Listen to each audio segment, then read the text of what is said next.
Hey, look, y'all. I ain't gonna lie to you. I done did this video. I done did this video twice. And I'm freaking irritated. Okay, I didn't. The last one, the speakers went out, and then the second one, I didn't record the goddamn video. It's like, oh man. So I'm gonna tell you what I'm gonna do. I'm gonna jump all this together, y'all, and I'm gonna put it out, and so y'all know this is an authentic reaction. But still, I'm a little upset about that. I recorded a whole video and didn't realize I didn't press record on the screen.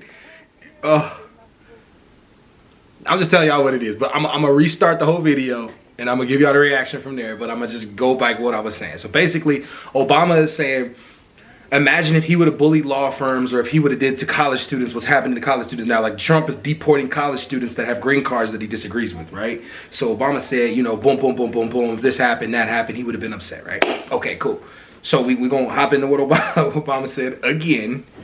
Subscribe, turn on post notifications, smash that like button, and let's hop right into it. Okay, now screen record. All right, let's go. He's 1,000% right, but I'm not sure that it matters.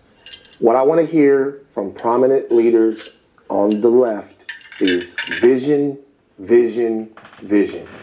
What vision do you have for the American people who have entrusted you as their power brokers? I get it. It's unfair. It's not right. There's a double standard. All of that is true.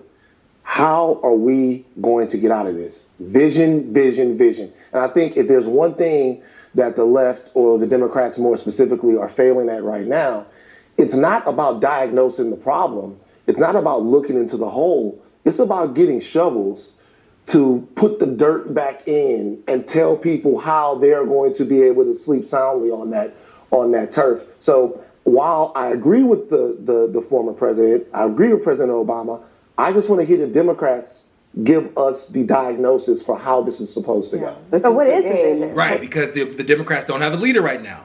And that's what, right now, the Republicans have a leader, it's Trump. He's changing the entire trajectory of the party. This has happened plenty of times. There are many people that came in and changed the trajectory of the Republican Party and the Democratic Party.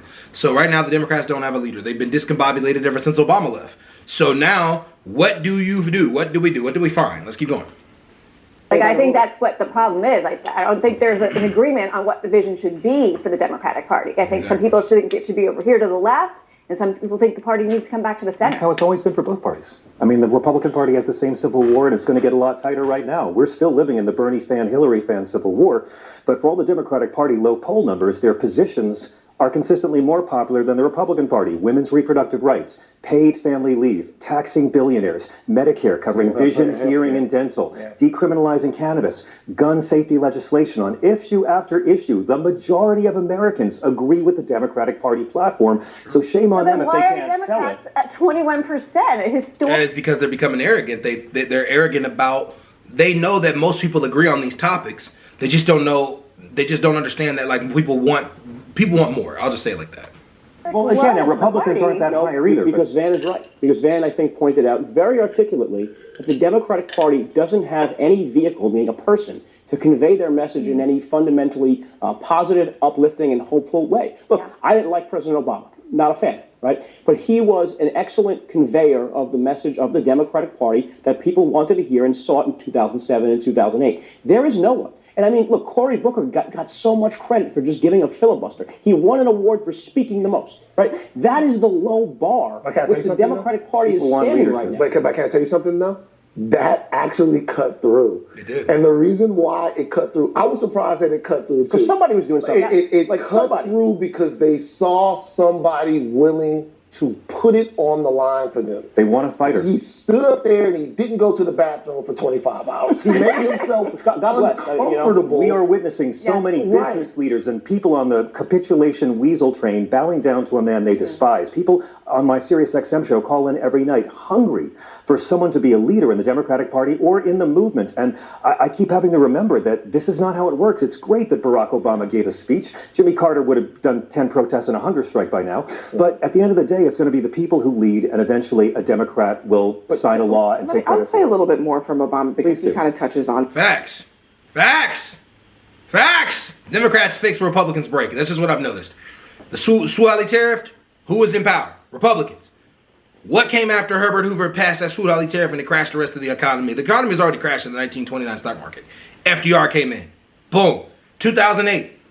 Global economic crash around the United States. Who came in right after that? Barack Obama, a Democrat, fixed the economy. Now they're saying it was Trump's economy, quote unquote. The crash of 2020, not anybody's fault specifically. COVID. Who comes in after that? Biden. Biden gets the economy moving a little bit.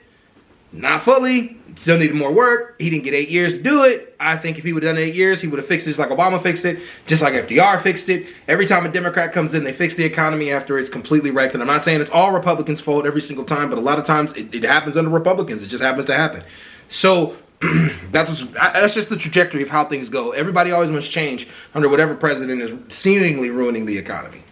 On that, listen. Easy during most of our lifetimes to say you are progressive, or say you are for social justice, or say you're for free speech, and not have to pay a price for it. And now we're at one of those moments where, you know what, it's not enough just to say you're for something.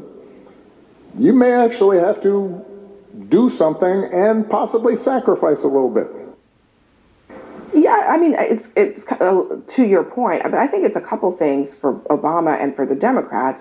One, there a lot of performativeness over the last few years probably needs to go by the wayside. But the other thing is that you listed a bunch of issues that are very popular, but Democrats also ignored the other things that are very important to Americans, like the cost of living and You think the Biden administration ignored the cost of living for working class people? I have said, wait a minute, hold on, let me see.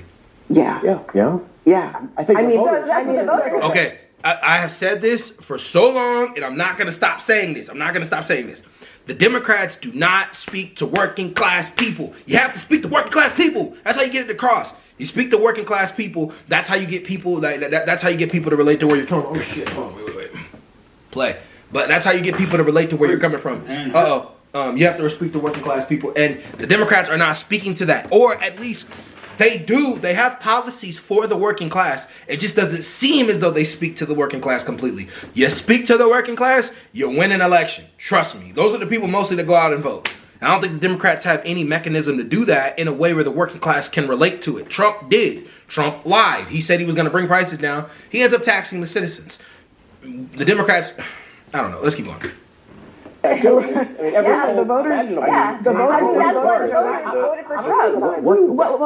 The stimulus, the student loans. Here's what I would say. Capital insulin? Here's what I would say is the argument that you could make about the Biden administration not understanding the catastrophic effect that inflation would have on the psyche of Americans was that A, they denied that inflation was an issue for a very long time, and B, rather than crafting an economic message, a lot of times they just didn't want to talk about it. I think that they and I denied think that's an issue. I think they denied that. I think that they didn't. If they had an economic message, I think that would have broken through. Well, I think that they denied that inflation was an issue specific to America. Thank you. Meaning that inflation here was something very insidious that wasn't happening and I get post-COVID that, to the rest of the world. As we were talking earlier in the show about these economic arguments that go over people's heads, they don't care what's going on in the rest of the world. They want to know how much food costs, why their housing is so expensive, and do they feel safe in their homes. But the reality is that the U.S. has lower post-COVID inflation than all of our G7 allies, and the Biden White House wasn't able to sell that reality.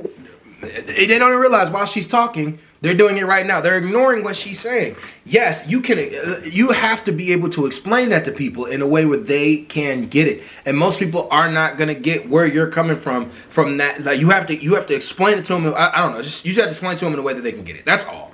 And the Democrats are more like, I know better, you know nothing. You can't talk to people like that. One of the biggest mistakes I think the Democrats aren't doing is utilizing Gen Z, right? Gen Z is on Joe Rogan's podcast. They're on, what's the guy's name? Vaughn. They're on Vaughn's podcast. They're on, Lex, the dude I watch all the time, Lex. These are the places that the Democrats need to go and campaign their message. Ben Shapiro, even. Ben Shapiro has a huge platform. Charlie Kirk, he has a huge platform. Go talk to Charlie Kirk. Debunk him on some of the ideas. You know, I liked when Andrew Yang went and talked to Ben Shapiro and explained what universal basic income would mean for the economy, because we're just having we have a boat that has a hole in it. You know what I mean? And we need something to protect that boat that has a hole in it. And I think that universal basic income would be a good idea. Andrew Yang went on there, discussed it with one of the most adverse opinions to his opposition opinions to what he was saying, and that's what the Democrats need to do. It's like the Democrats aren't doing that. Kamala didn't do that. They're playing home games. They're going to all the places where they're already liked, and those people, if you're not encouraging them enough, they're not going to get up and vote. But anyways, y'all, I'm out, y'all. Peace.